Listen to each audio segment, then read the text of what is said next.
ولا تعجل بالقرآن من قبل أن يقضى إليك وحيه وقل رب زدني علما. السلام عليكم ورحمة الله وبركاته.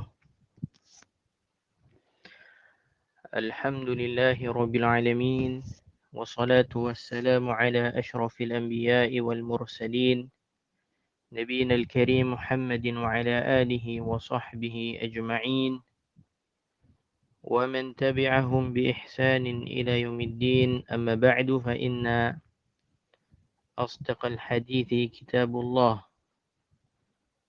وخير الهدي هدي محمد صلى الله عليه وسلم، وشر الأمور محدثاتها، وكل محدثة بدعة، وكل بدعة ضلالة، وكل ضلالة في النار. أعاذني الله وإياكم من النار. ثم أيها الإخوة والأخوات الكرام, we begin by praising Allah subhanahu wa ta'ala, the Most High, as how He Jalla wa ala deserve it. And then we send our salat and our salam upon the best of mankind, our Nabi, our Prophet Muhammad, and upon his families and his companions and those that are upon their way. And after that, we continue on with our weekly sittings, which regards to the book Riyadus Salihin min Kalami Sayyidil Mursaleen, the guidance of the pious from the statements of the most noble of the messengers, sallallahu alaihi wasallam, a book that is compiled and authored by Al-Hafiz An-Nawawi Yahya ibn Sharaf rahimahullahu ta'ala Abu Zakaria. And we are currently going through the book of supplications from this blessed compilation of An-Nawawi, the Kitabu Ad-Da'awat, the book of supplications. And we are also currently going through the hadith of Anas, that is the hadith number 10 from the book of supplications, where Anas radiallahu anhu, where Anas, whom Allah subhanahu wa ta'ala is well pleased with him, he said, كان رسول الله صلى الله عليه وسلم يقول, that the messenger of Allah sallallahu alaihi wasallam used to supplicate, Allahumma inni a'udhu bika min al-ajazi wal-kasali wal-jubni wal-harami wal-bukhl. O Allah, I seek refuge in you from helplessness, from laziness, from cowardice, from senility, and from miserliness. وَأَعُوذُ بِكَ مِنْ عَذَابِ الْقَبْرِ, and I seek your protection against the torment of the grave. وَأَعُوذُ بِكَ مِنْ فِتْنَةِ الْمَحْيَا وَالْمَمَاتِ, and I seek your protection against the trials of life and death. وَفِي رِوَايَةٍ وَضَلْعِ الدَّيْنِ وَغَلَبَةِ الرِّجَالِ, and in another narration, and from the burden, meaning I seek refuge in you, I seek your protection against the burden of indebtedness and the tyranny of men. Rawahu Muslimun, collected by Al-Imam Muslim rahimahullah in his Sahih. And from this prophetic supplication, this beneficial supplication of the Prophet sallallahu alaihi wasallam, we are currently in the part where the Prophet sallallahu alaihi wasallam, he said, وَأَعُوذُ بِكَ مِنْ عَذَابِ الْقَبْرِ, and I seek refuge in you, or I seek your protection from the torment of the grave. Naam, the Prophet sallallahu alaihi wasallam, he sought protection in Allah subhanahu wa ta'ala against the torment of the grave. And we have started to talk about it in the previous sitting, Na'am, where we say that the Azabul Qabri and the Na'imul Qabr, the torment of the grave, the punishment of the grave, as well as the bliss of the grave, then they are real. They are real. Haqq. And it is from the creed of Ahlus Sunnah wal Jama'ah to believe in the Azabul Qabri wa Na'imuh. It is from the creed of Ahlus Sunnah wal Jama'ah to believe in the punishment and the bliss of the grave. And we had also talked about some of the evidences to show or to prove this creed of Ahlus Sunnah wal Jama'ah pertaining to the Azabul Qabri wa Na'imuh. And we had stated verses from the Quran as well as mentioned this hadith as an example about the realness of the Azabul Qabr wa Na'imuh. And we had relayed and mentioned the ijma', the consensus of the Muslims, especially the ulama, in this particular issue and in this particular creed, that is the creed of believing in the Azabul Qabri wa Na'imuh. Naam. And so after that, we moved on and we had started to talk about some of the misguided groups of people where they tend to reject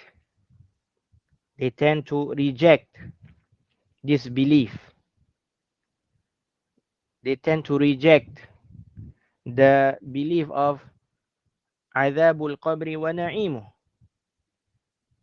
Naam. And we had said that some of them,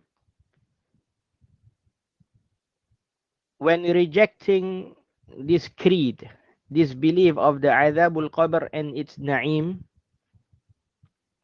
they totally reject it. They totally reject it. They say that there is no such thing as the punishment of the grave or the bliss of the grave. No such thing at all. So they reject this creed and they reject this belief as a whole. And we had also said that from rejecting the belief of Azabul Qabr and its Na'im is to reject that the Azabul Qabr, the punishment of the grave, the torment of the grave and its Na'im and its bliss will happen on both the body, the physical body, as well as the soul. The Azabul Qabr, the torment of the grave, and the bliss of the grave, from the creed of Ahlus Sunnah wal Jama'ah is that it will happen on both the body of that person and his soul as well. So from the ways of rejecting the Azabul Qabr and its Na'im is to reject this, that it will happen on both the body, the physical body, as well as the soul. So there are groups from the misguided people that says that it will only happen on the soul and not the physical body. So this barakallahu fikum is also included inside the statement where we say that they reject the Azabul Qabr and its Na'im. But they do not reject it as a whole. They believe in it. They believe that there is such thing called the Azabul Qabr and its Na'im, the torment of the grave and its bliss, but they reject part of it. They reject part of it. where they say that it will only happen on the soul and not the physical body. And here is also a misguided belief and a wrong belief that is against the belief of Ahlus Sunnah wal Jama'ah in this matter. Naam. And all of this, barakallahu fikum, all of this, the seed, the seed that was planted in the hearts of these people when they reject the adhabul qabr, sawa'an, whether is it rejecting it as a whole or rejecting part of it, the seed that was planted in their hearts is due to the fact that it goes against their intellect. The seed that was planted in their heart that makes them reject the adhabul qabr and its na'im is the seed of putting forth their intellect over the religious texts. That is the Quran and the Sunnah.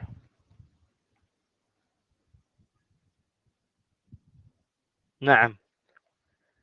This is the major thing that forces them to reject the adhabul qabr and its na'im. Naam. But Ahlus Sunnah wal Jama'ah, they do not have any problem in this matter at all. Because it had appeared in the Quran and it had appeared in the Sunnah, and the Ummah, the Islamic nation, are in consensus of it, then this suffices us to believe in this matter. To believe in this matter. Naam. So those who reject it, they reject it because it goes against their minds and their intellect. Their minds and their intellect could not accept the fact that there is such thing when a person dies and he is buried inside his grave, naam, or whether that person is burned, or whether that person is ripped apart, or whether his body is missing and so on. Naam, this group of people, they cannot accept the fact that the dead person will be punished or will be blessed inside his or her grave. Why? Because their mind cannot comprehend it. Their intellect cannot comprehend it. Naam, they put forth their intellect, their physical intellect, over the text of the Quran and the Sunnah. And that is why they rejected, and they are still rejecting, this matter called the Adhabul Qabr and its Na'im. So, Barakallahu Fikum, what do they say? They say that if you were to open up the graves of those who had died, you will not see the deceased being punished or being blessed. Naam. And they say, what will happen if that person is not buried? What happens then? What happens if a person, he is burnt to death? Or his body is not buried, but it is burnt and turned into ashes and then scattered on the earth. Or that his body is missing. Or that he died in the seas and in the oceans. And the main thing is that that person is not buried inside a grave. There is no physical grave for that person. What happens then? We do not see that he is being blessed or he is being punished inside the grave. And there is no grave to begin with for him or her. So they use their intellect to comprehend this matter. Naam. And they say, if you were to open up the grave of the dead people, you will not see gardens, or you will not see fire, or you will not see that the grave, naam, the earth tightens and squashing the dead person. Or you will not see that the grave is expanded.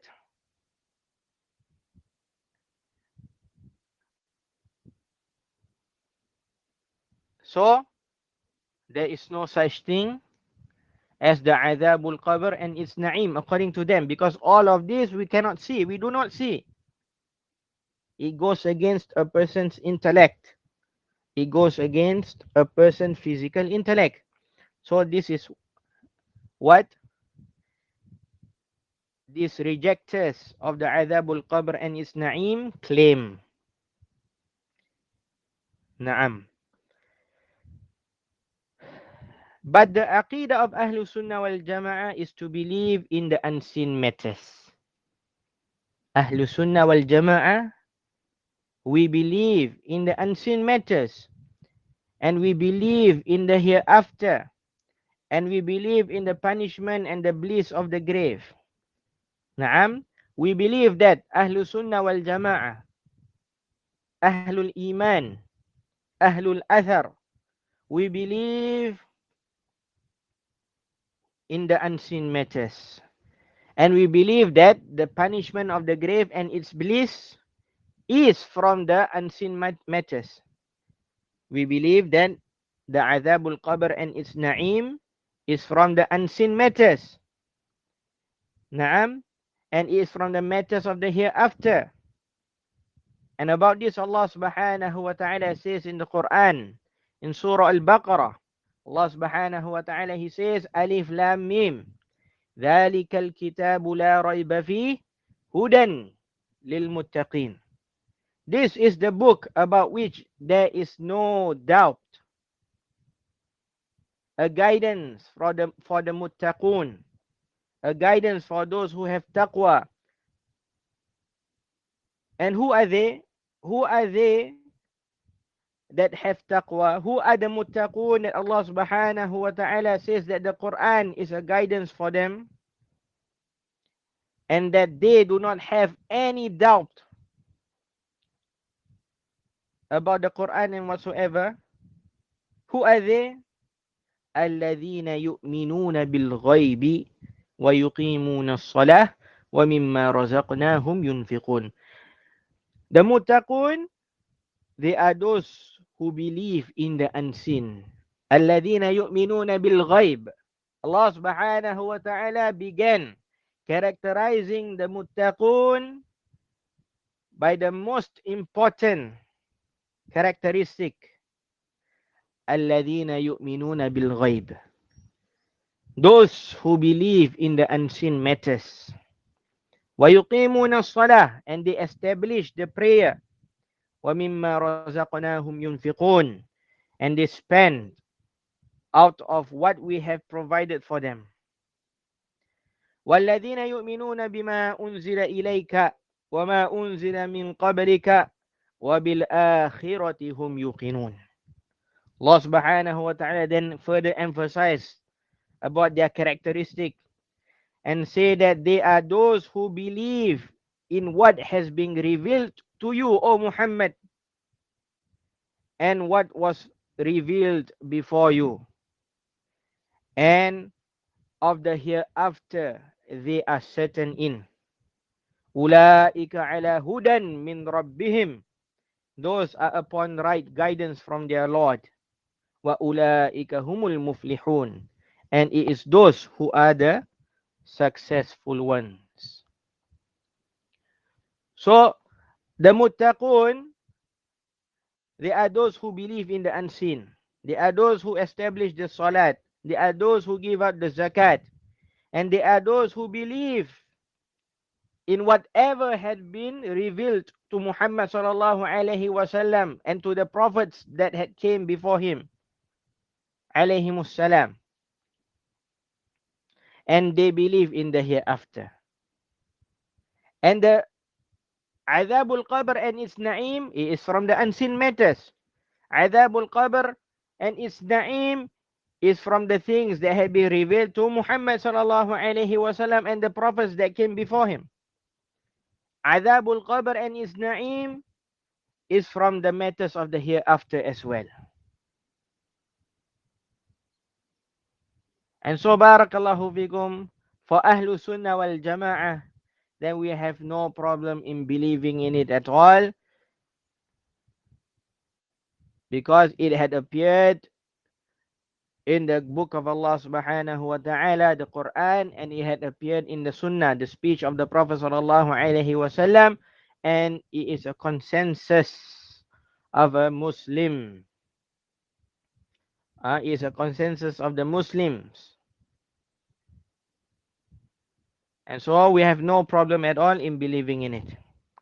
The punishment and the bliss of the grave is from the unseen matters and the matters of the hereafter, where we are unable to see or comprehend with the worldly life, but it is a must to believe in the religious texts, even if our mind and our intellect from this worldly life could not comprehend them.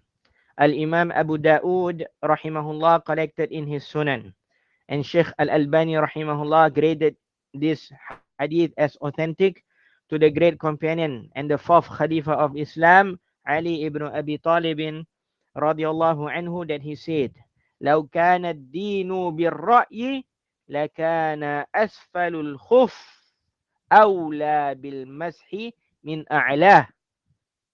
If the religion were based on opinion, meaning intellect, then it would make more sense to wipe the under part of the leathered socks than to wipe the upper part. وَقَدْ رَأَيْتُ رَسُولَ اللَّهِ صَلَى اللَّهُ عَلَيْهِ وَسَلَّمَ يَمْسَحُ عَلَى ظَاهِرِ خُفَّيْهِ. But I have seen the Messenger of Allah sallallahu alaihi wasallam wiping over the upper part of his leathered socks. Of his leathered socks. Naam. What did Ali radiallahu anhu opposed here? He opposed that the thinking, that the religion is based on opinion and intellect. This is what Ali radiallahu anhu is opposing. He said that if the religion is based on opinion, meaning on intellect, then it would have make more sense to wipe the lower part of the hoof of the leather socks. When we wipe over our socks, why are we wiping over the upper part of the socks? When we take wudu and we want to wipe over the socks, if we are wearing socks, why is it that we are wiping over the upper part of the socks? It would have made more sense if we were to wipe the lower part, because the lower part is the dirty part. The lower part is the part that touches the ground and is the dirty part. And it suits us to wash or wipe over the lower part, because it is the dirty part. But since the religion is not based on intellect, the religion is not based on intellect. The religion is based on what Allah subhanahu wa ta'ala had revealed to Muhammad sallallahu alaihi wasallam and what Muhammad sallallahu alaihi wasallam had conveyed to the nation. Since the religion is like that, and it had came to us that the Prophet sallallahu alaihi wasallam, he wiped over the upper part of his socks, that is why we wipe over the upper part of our socks. Why? Because the Prophet Muhammad sallallahu alaihi wasallam had taught us in that manner. The same thing. The Prophet sallallahu alaihi wasallam, Muhammad ibn Abdullah, had taught us that there is such thing called the Adhabul Qabr and its Na'im, and it is not upon us except to follow. And it is not upon us except to accept and believe in it. Because that is our job as a follower. That is our job as a follower. We call ourselves the follower of Muhammad sallallahu alaihi wasallam. So what do? We follow. That is the job of a follower. To follow. Naam. And so barakallahu fikum.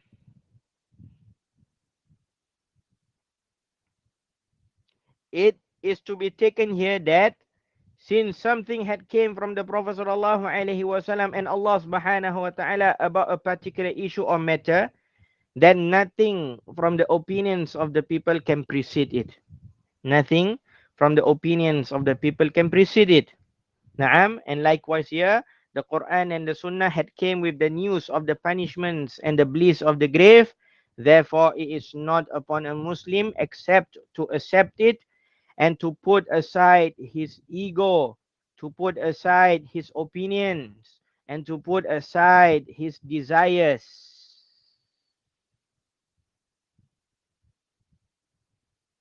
And not make any one of them precede the Quran and the Sunnah. Naam. So, barakallahu fikum.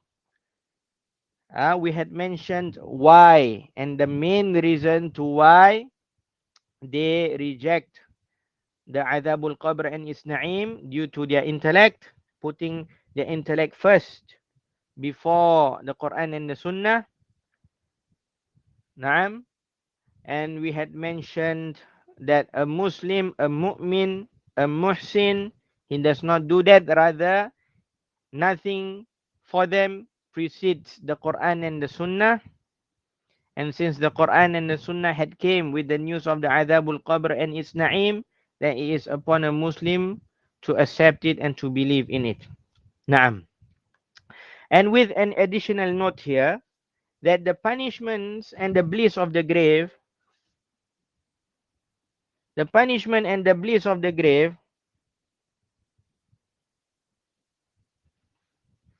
the punishment and the bliss of the grave is not the same as the fitnatul qabr. Adhabul qabr wa na'imuhu laysa huwa fitnatul qabr. Adhabul qabr and its na'im, the punishment and the torment of the grave and its blessing, is not the same thing as the fitnatul qabr. It's not the same thing. They are two different things. Adhabul qabr and its na'im is one thing. Fitnatul qabr is another thing. They are not the same. Naam. The fitnatul qabr, what is known as the fitnatul qabr, the trial of the grave, then this is the questionings that will happen inside the grave. Where the two angels will come to that person who died. This is another thing. Adhabul qabr and its na'im is one thing. The fitnatul qabr, the questioning of the grave, the trials of the grave is another thing.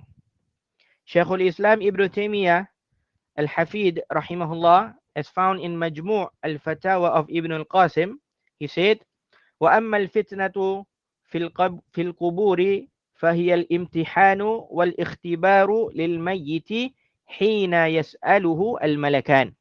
As for the fitna to al-qabr, as for the fitna, the trial in the graves, then it is the test and the exam for the dead person when the two angels will question him. Intaha kalamuhu rahimahullah. End of Ibn Taymiyyah's words. Naam. The fitnatul qabr, the fitna, the trial of the grave, is also from the creed and the belief of Ahlus Sunnah wal Jama'ah. And it is also a consensus of them. Naam. It was collected by At-Tirmidhi rahimahullah in his Jami' to the authority of the great companion Abu Hurairah radiyallahu anhu that Rasulullah sallallahu alaihi wasallam he said إذا قبر الميت أو قال أحدكم أتاه ملكان أسودان أزرقان يقال لأحدهما المنكر والآخر النكير فيقولان ما كنت تقول في هذا الرجل.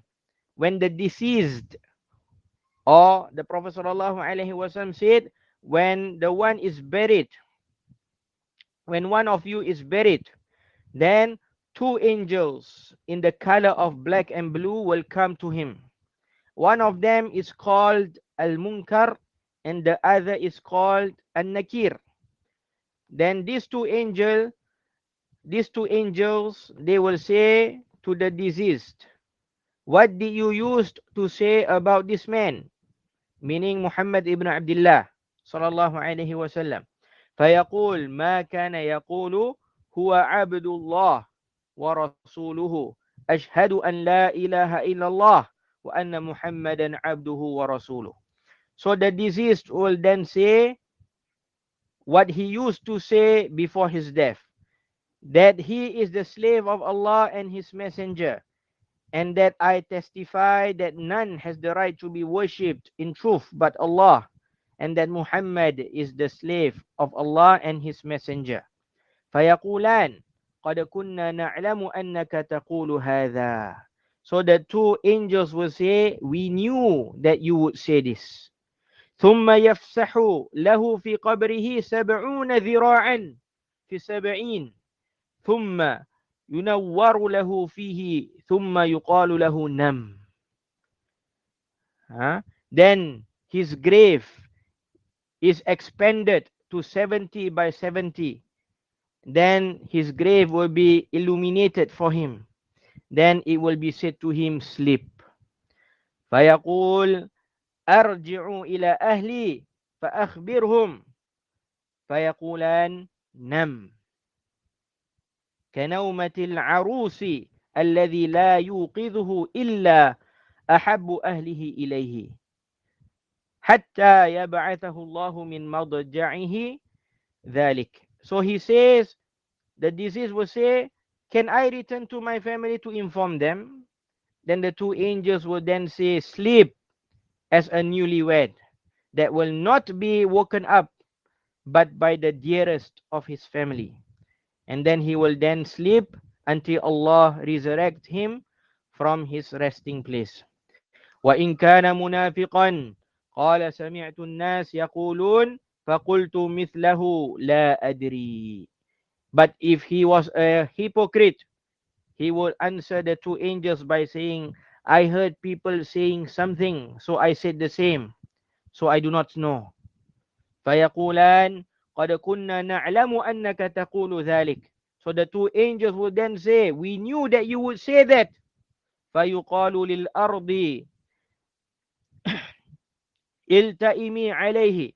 So then the earth will be told, constrict him. فَتَلْتَئِمُ عَلَيْهِ. And the earth will constrict around him. فَتَخْتَلِفُ فِيهَا أَضْلَاعُهُ فَلَا يَزَالُ فِيهَا مُعَذَّبًا حَتَّى يَبْعَثَهُ اللَّهُ مِنْ مَضْجَعِهِ ذَلِكَ. So it will be said to the earth, constrict him. And then the earth will constrict around him, squeezing his ribs together. And he will continue to being punished like that until Allah resurrect him from his resting place. Naam. We seek Allah's aid and protection from being the later person mentioned in this hadith. Naam. So this, what had came in this hadith, naam, is the thing called the fitnatul qabr. The fitnatul qabr, the trial of the grave, where the angel will ask question. Man rabbuka, man nabiyuka, ma dinuka, as how it appeared in the other narrations. Who is your Lord? Who is your Nabi? Who is your Prophet? And what is your religion? As how it had appeared in other narrations. This thing is called the fitnatul qabr. As for the result of a person, whether he answers the questions correctly or not, if he answers correctly, then he will be blessed in his grave. It is known as the bliss of the grave. It is known as the bliss of the grave. But if he do not answer and he say ha la adri, sami'tu an-nas yaqulu fa'aqul, or faqultu, ha I do not know, I heard people saying something, so I said the same. If he answers like that and he failed the trial, then he will be punished inside the grave.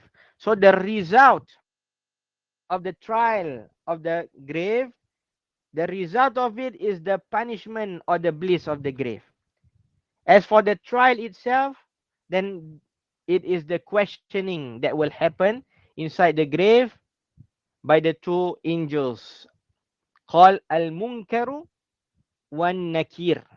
The first is called Munkar and the second is An-Nakir, not Nankir, as how the Malays in our land, many of them say Munkar, Nankir, not Nankir, Nakir. Munkarun wa Nakir. Naam. So there are two different things, two separate things. The questioning is known as the Fitnatul Qabri. As for the result of the trial, the fitna, then it is known as the Azabul Qabr wa Na'im. The azab, the punishment or the torment of the grave, and or its bliss, All in all, the Fitnatul Qabr, barakallahu fikum, will be the questioning of the grave, as mentioned by the two angels, and it is one thing, whereas the punishment and the bliss of the grave will be based on the result of the fitna, based on the result of the questioning. Therefore, they are not one of the same thing. Therefore, they are not one of the same thing. They are two different things. Naam. And the Prophet sallallahu alaihi wasallam, returning back to our main hadith, that is the supplication of the Prophet sallallahu alaihi wasallam that we are currently going through in the hadith of Anas in Kitabud Da'awat of Riyadus Salihin. The Prophet sallallahu alaihi wasallam, he said, wa a'udhu bika min azabil qabri, and I seek your protection, O Allah subhanahu wa ta'ala, from being punished in the grave, from the punishment of the grave. Naam. So in this hadith, the Prophet sallallahu alaihi wasallam sought refuge and protection from Allah subhanahu wa ta'ala from being punished in the azabul qabr, in the qabr. And the opposite of it, what can be understood here is that when a person when he seeks refuge from the azabul qabr, then he is asking Allah subhanahu wa ta'ala at the same time for the opposite of it, which is, oh Allah, na'am, since I am seeking refuge and protection from the azabul qabr, then I am at the same time asking you, oh Allah, for the opposite, that is me to be blessed in the grave. There is me to be blessed in the grave, to be given blessings in the grave. And when a person he seeks refuge in Allah subhanahu wa ta'ala from the azabul qabr, then he is asking Allah subhanahu wa ta'ala to make him safe and to make him be able to answer the questionings of the two angels that will come to him when he dies. He is asking Allah subhanahu wa ta'ala, Ya Allah, Ya Rahman, Ya Rahim, O Allah, the most beneficent, the most merciful, make me from those who are able to answer the questions of the two angels inside my grave properly, correctly. And O Allah, do not make me from those who are unable to answer the questions of the grave, or those who answers the questions of the grave wrongly. And at the same time, he is saying, O Allah, do not make me like the person who will be squashed inside his grave.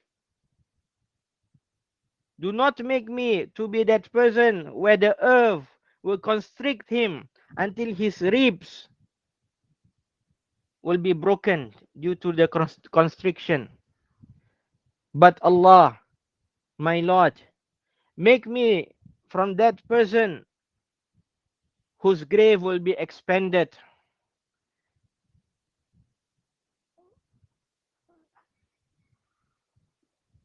Make me to be that person whose grave will be expanded for him.